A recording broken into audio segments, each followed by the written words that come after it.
오늘 장로님들 헌신 예배를 통해 장로님들은 물론이고요, 우리 모두에게 하나님의 놀라우신 은혜가 있기를 간절히 소원합니다. 먼저 여러분들에게 질문 한 가지를 좀 해보겠습니다. 사랑하는 여러분, 어떤 조직에서 1인자가 되고 싶으십니까? 아니면 2인자가 되고 싶으십니까? 아마 모르긴 몰라도 대부분은 1인자가 되고 싶어 하시리라고 생각합니다. 그도 그럴 것이 1이라는 숫자가 주는 묘한 쾌감이 있기 때문에 그럴 것입니다. 오래전 한때 TV에서 유행했던 말이 있었습니다. 1등만 기억하는 더러운 세상이라고 하는 말이 한때 유행했었는데, 틀린 말 아니죠. 사람들은 언제나 몇 등만 기억합니까? 1등만 기억합니다. 그래서 올림픽 때 보면 오직 금메달 딴 선수가 누구냐? 은메달, 동메달은 물어보지도 않죠. 금메달이 누구냐? 이것만 물어보고, 그리고 금메달 딴 선수들만 기억하는 것이 사실입니다. 물론 최근에 와서는 사람들이 많이 성숙해져서 은메달이나 동메달을 딴 선수들에게도 박수와 갈채를 보내고요, 또 그들의 이름도 기억하려고 하지만 여전히 1등은, 그리고 여전히 1이라고 하는 숫자는 사람들에게 참 매력적으로 다가오죠. 아마 학창시절에 1등 해보신 분들은 더 쉽게 이해가 가시리라고 생각합니다. 특별히 공동 1등이 아니라 단독 1등을 해보신 분들이 계시다면 더더욱 이해가 빠르실 거라고 생각합니다. 솔직히 이야기하면 단독 1등 학창시절에 다들 한 번씩은 하는 것 아니겠습니까? 그때 여러분들 어떤 마음이셨습니까? 이상하게 다들 좀 꿀먹은 벙어리가 되신 것 같은데, 다들 하는 거 아닌가요? 어쨌든 중요한 것은 많은 사람들이 1이라고 하는 숫자의 매력에 빠지기 마련이고, 실제로 1등이나 1인자가 되면 참으로 좋아라 합니다. 그런데 그러면 2등은 별로입니까? 또한 2인자는 별 볼 일 없는 사람이 하는 겁니까? 사랑하는 여러분, 저는 오늘 2인자였던 갈렙의 이야기를 좀 하려고 합니다. 그것도 1인자 못지 않았던 2인자 갈렙, 아니 어쩌면 1인자보다 더 괜찮은 믿음의 사람이었던 갈렙 이야기를 좀 해보고자 합니다. 말씀을 하나하나 살펴보면서 1인자 못지 않았던 갈렙, 아니 1인자보다 더 괜찮았던 2인자의 모습을 구체적으로 좀 살펴보겠습니다. 먼저 오늘 읽은 본문 말씀을 간단하게 요약하면 가나안 땅 정복 말기에 있었던 일인데, 갈렙이 여호수아에게 땅을 요구하는 장면이죠. 사실 이것만 생각하면, 아니 갈렙이 뭔데 땅을 요구하느냐고 그렇게 이야기할 수 있겠지만 사실은 그렇지가 않습니다. 13절 말씀을 볼까요? 여호수아가 여분네의 아들 갈렙을 위하여 축복하고 헤브론을 그에게 주어 기업을 삼게 하매. 아멘. 갈렙이 여호수아에게 요구한 땅이 무슨 땅이었습니까? 헤브론 땅이었습니다. 여러분, 헤브론은 아직 점령되지 않은 땅이었습니다. 더욱이 헤브론은 지역 자체가요, 이게 산지였습니다. 산악지역, 산이 많은 산지였다 이 말입니다. 이 말인즉 정복하기가 아주 어려운 땅이라고 하는 이야기가 됩니다. 우리가 전쟁을 경험해 보진 않았지만 혹 영화나 TV를 통해서 전쟁 장면을 보신 기억들을 한번 떠올려 보십시오.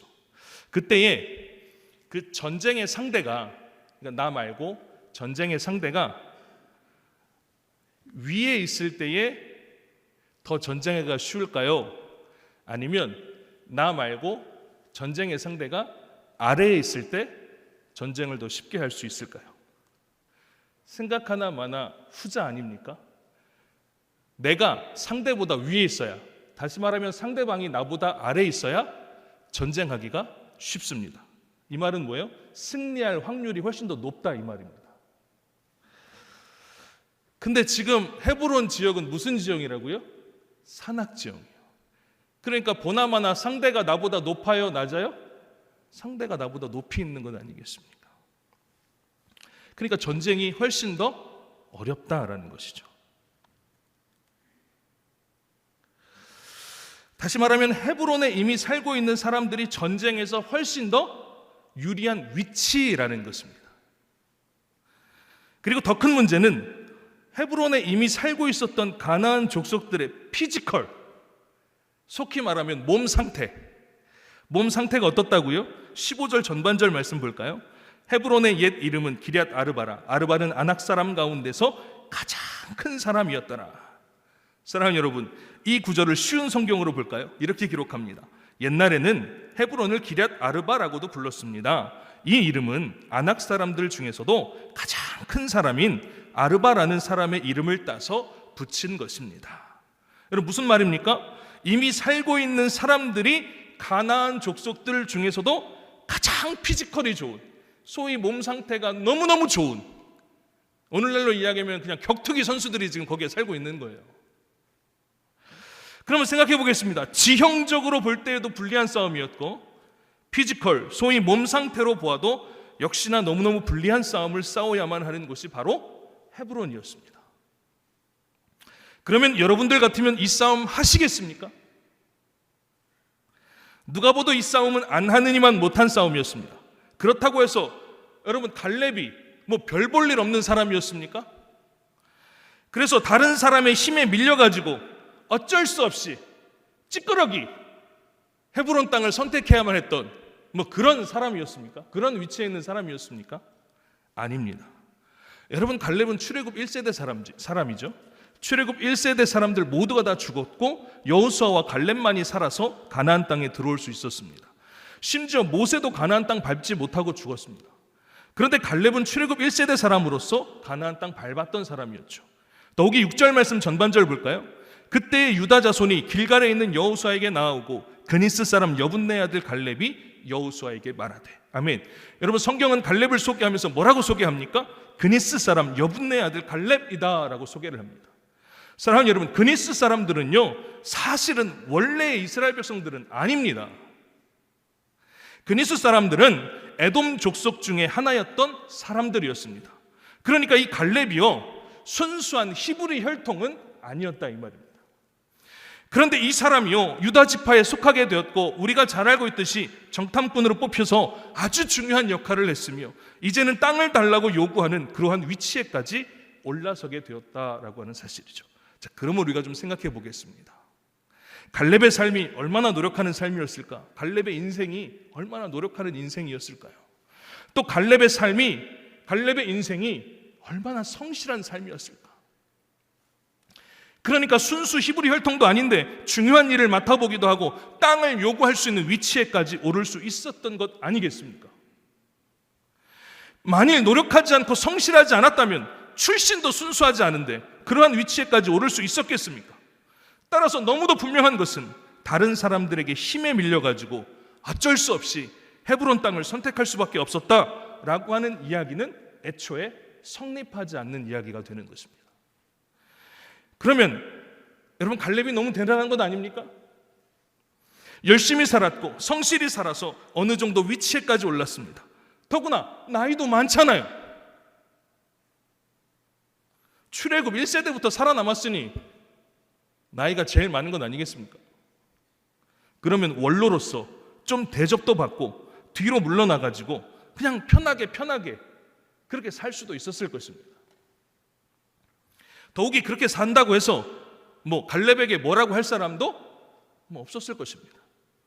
그런데 그 대단한 원로가 앞서서 요구하는 땅이 보통의 사람이라고 하면 피해야 할 땅, 선택하지 말아야 할 땅을 달라고 요구하고 있으니 여러분, 이것이 도대체 가능한 일이었겠습니까? 심지어 헤브론 땅이 걸리지 않기를 바라는 다른 지파의 지도자들은 아마도 속으로 쾌재를 불렀을지도 모르겠습니다. 우리 아니다. 쟤네가 가져간다. 그러니까 갈렙은 기득권을 가지고 편하고 좋은 것을 먼저 선택한 사람이 아니라 오히려 남들이 싫어하고 기피하는 것을 먼저 했던 사람이었다 이 말입니다. 그러면 갈렙은 도대체 왜 이런 선택을 했을까요? 어쩌면 무모하다고 볼 수 있는 이 선택을 한 이유가 있다면 그것이 도대체 무엇이겠습니까? 그 이유가 무엇이겠습니까? 여러분, 7절 이하의 말씀을 통해 갈렙이 그러한 선택을 할 수밖에 없는 이유들을 기록하는데 크게 두 가지 이유가 있어요. 먼저 7절부터 9절까지의 말씀인데 우리 이 말씀 좀 길지만 다 함께 좀 봉독해 볼까요? 자, 7절부터 9절까지입니다. 자, 시작.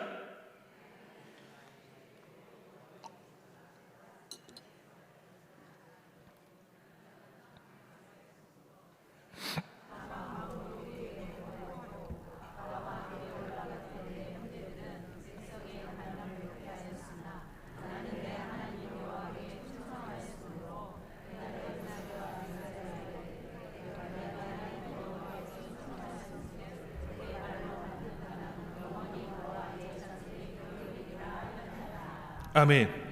여러분, 한마디로 이야기하면 뭡니까? 하나님께서 내가 밟는 땅을 주시겠다고 약속하셨다.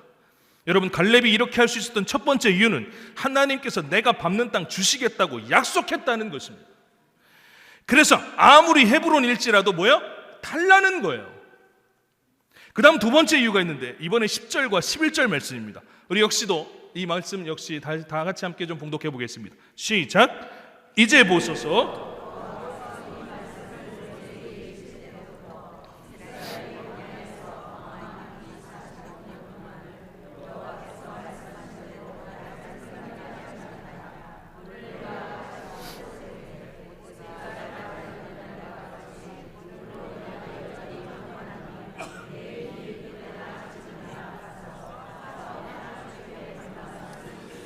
아멘.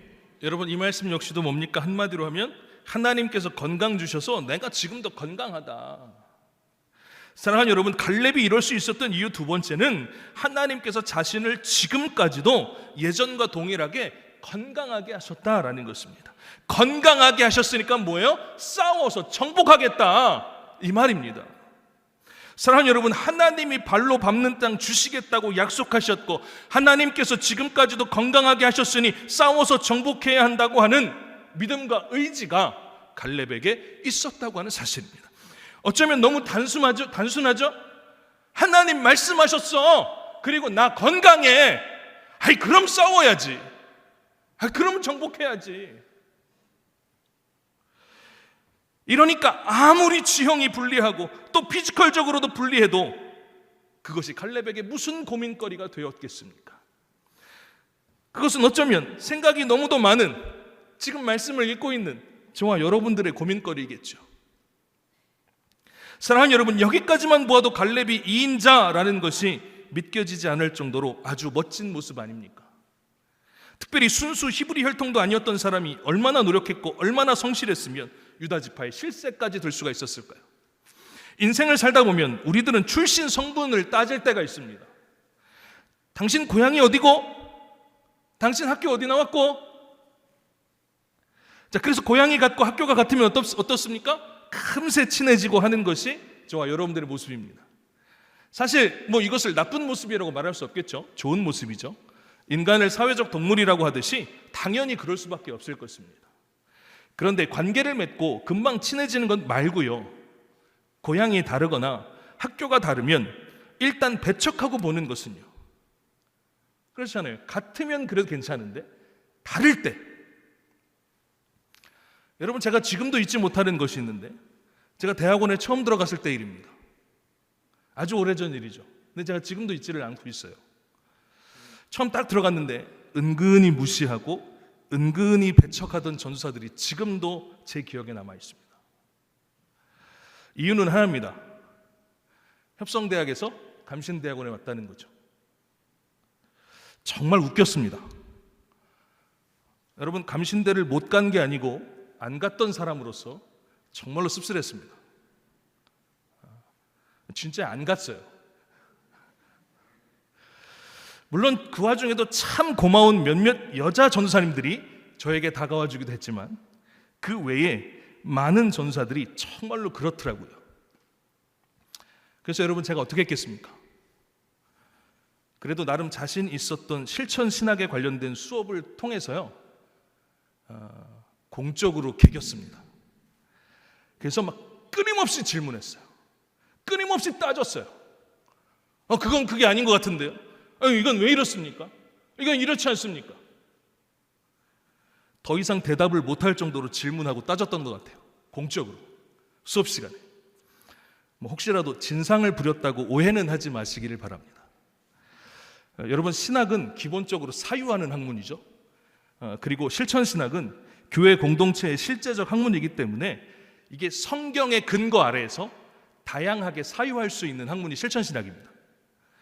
따라서 질문하고 따지는 것이 이게 진상 부린 것과는 거리가 멀다라는 말씀을 드리는 거예요. 진상 부린 게 절대로 아닙니다. 아무튼 그렇게 한 학기 내내 하고 나니까 무시하거나 배척하는 일은 줄어들더라고요. 왜? 잘못 걸리면 큰일 나니까. 점수 못 받게 생겼으니까.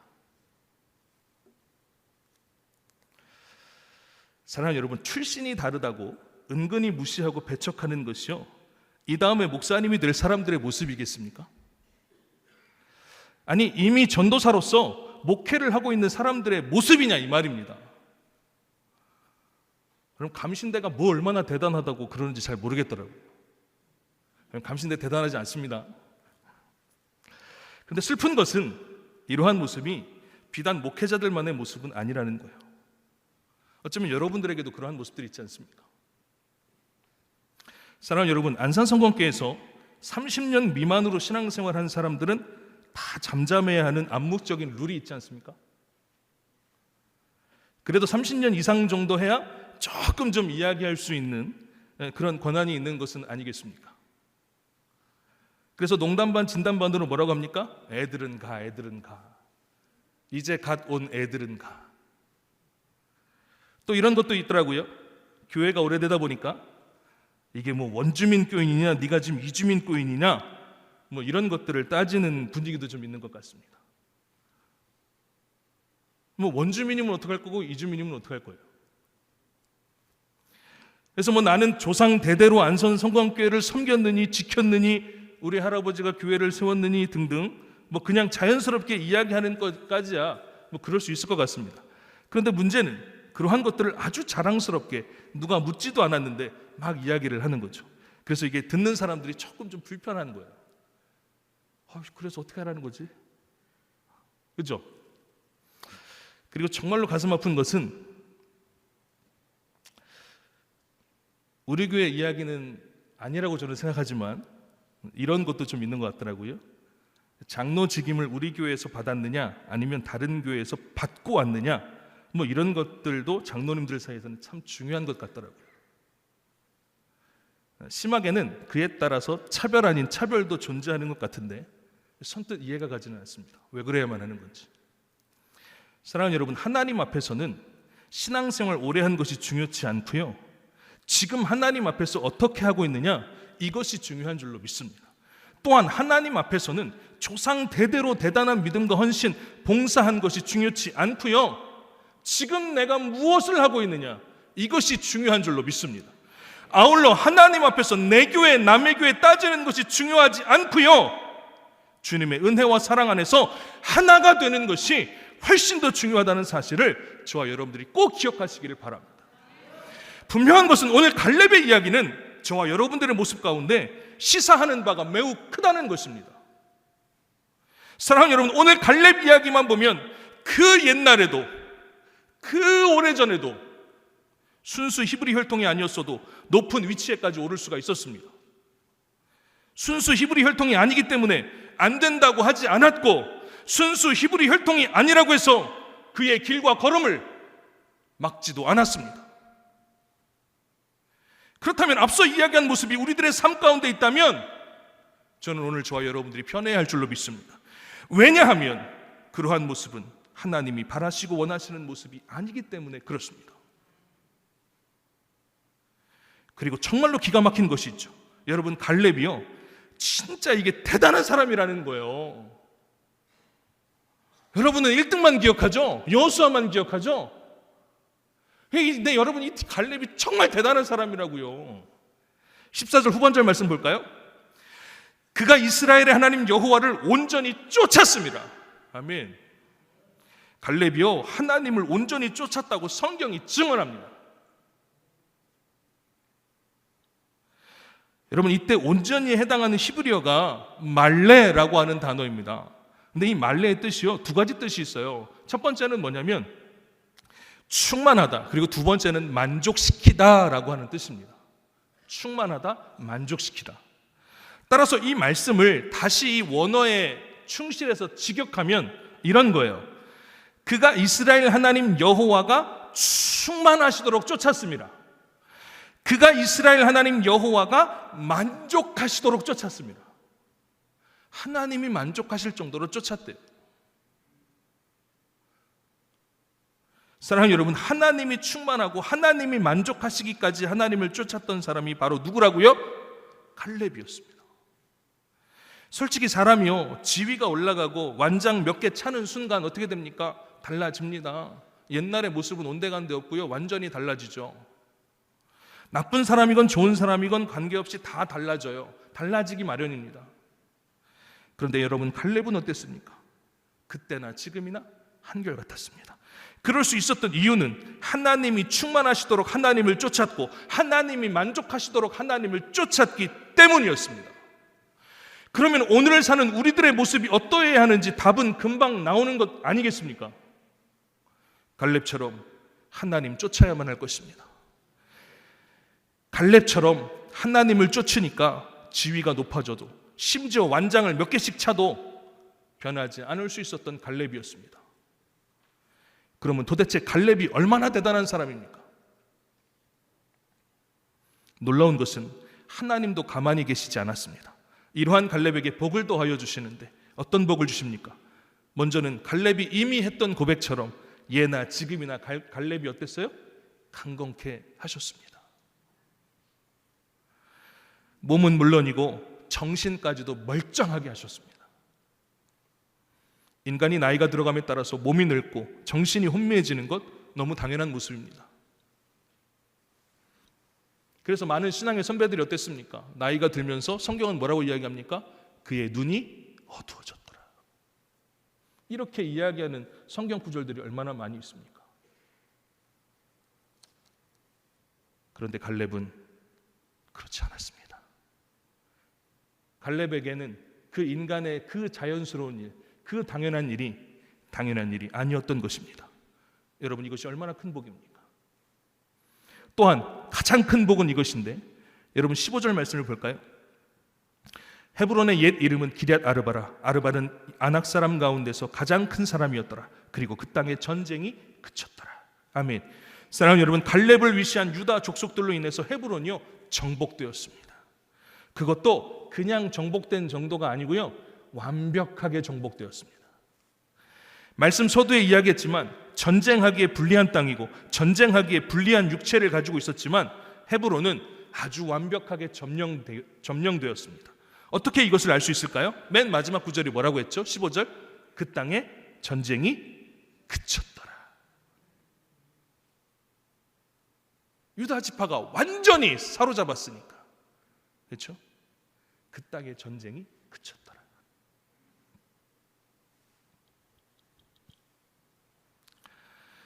성경 말씀이 이렇게 헤브론 완전 정복을 증언해주고 있다는 것입니다. 우리가 잘 알고 있듯이 가나안 족속들을 완전히 멸하지 않아서 얼마나 많은 문제가 있었습니까? 그런데 그러한 이야기는 갈렙과는 상관없는 이야기였습니다. 사랑하는 여러분, 갈렙이 이랬습니다. 여호수아에 가려진 2인자 갈렙의 모습이 이 정도였습니다. 그러면 이러한 2인자라고 한다면 2인자라면 좀 어떻습니까? 말씀을 시작하며 1이라는 숫자가 주는 매력에 대한 이야기를 했는데, 그래서 상대적으로 2보다는 1이 훨씬 더 좋아 보일 것입니다. 그런데 갈렙에게서 느껴지는 2의 모습은 어떠십니까?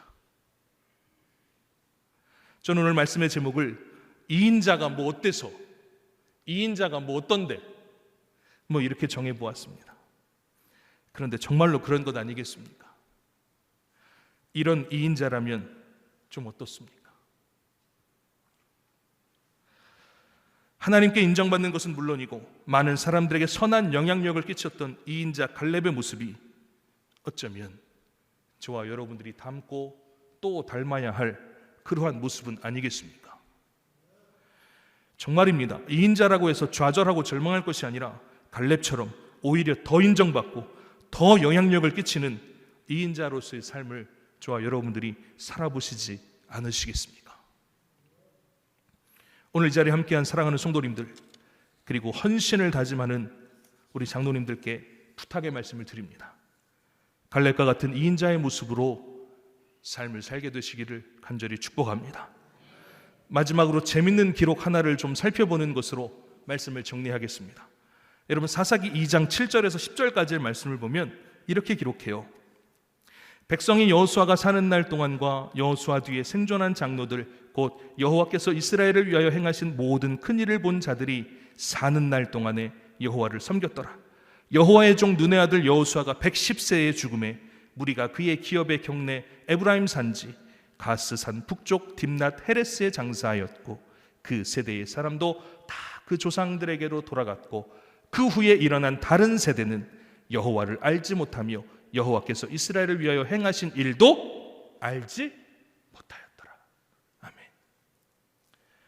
여러분, 여호수아가 죽은 이후에 여호수아의 후손인 이스라엘 백성들은 하나님을 알지 못했다고 성경은 기록합니다. 그런데 여러분, 사사기 1장 12절과 15절 말씀을 보면 또 이렇게 기록해요.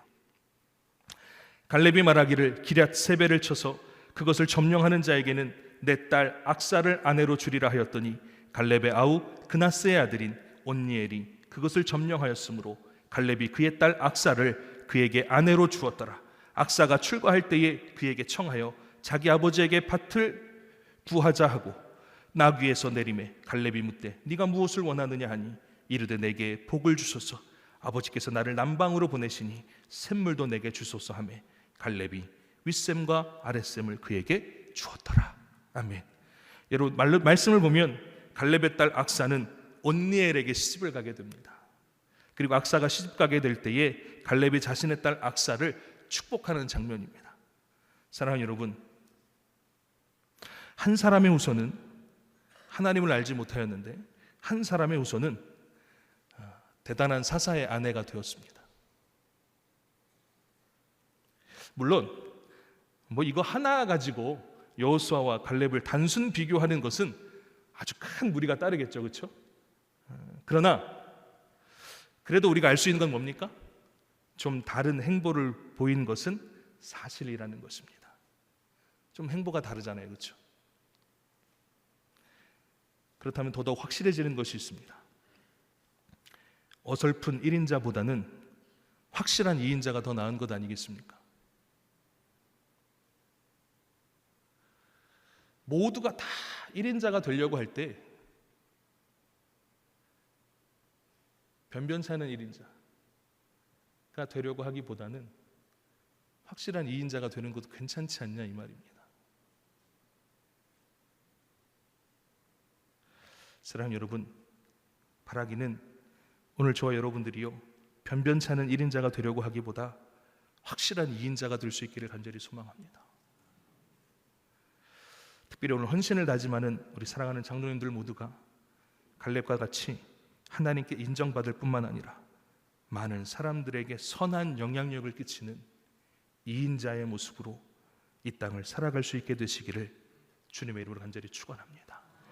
함께 기도하겠습니다. 하나님 참 감사합니다. 오늘 갈렙의 이야기를 통하여서 은혜를 나누었습니다. 하나님, 갈렙은 2인자였습니다. 여호수아에게 가려진 2인자였습니다. 그리고 따지고 보면 순수한 히브리 혈통도 아니었습니다. 그런데 이 갈렙이 하나님 앞에 늘 성실했고 또 늘 노력해서 결국에는 유다 지파에 속하게 되고 또 유다 지파의 실세의 위치에까지 오르게 되었습니다. 하나님, 그러면 그 정도 위치에까지 올랐으면 좀 편안하게 쉴 수도 있고 또 특권을 누릴 수도 있었을 터인데, 그리고 그렇게 한들 누가 뭐라고 하는 사람도 없을 텐데 갈렙은 그렇게 하지 않았습니다. 오히려 하나님의 말씀을 쫓아서 더더욱 좁은 길로 갔습니다. 그리고 갈렙은 하나님의 말씀을 따라 기적을 경험했고 그리고 덤으로 하나님께서 허락하시는 은혜와 복도 얻게 되었던 것입니다. 하나님, 그렇다고 한다면 오늘 우리들의 모습이, 특별히 오늘 헌신을 다짐하며 예배하는 우리 사랑하는 장로님들의 모습이 이러한 2인자 갈렙의 모습처럼 살 수 있게 하여 주옵소서. 그래서 하나님께 인정받을 뿐만 아니라 많은 사람들에게 선한 영향력을 끼치는 귀한 하나님의 백성이요 또 귀한 장로님이 될 수 있도록 인도하여 주시옵소서. 한 주간의 삶도 하나님께서 인도하여 주시옵시고 또 의탁하오니 나의 삶을 인도하여 주옵소서. 감사드리며 예수님의 이름으로 기도하옵나이다.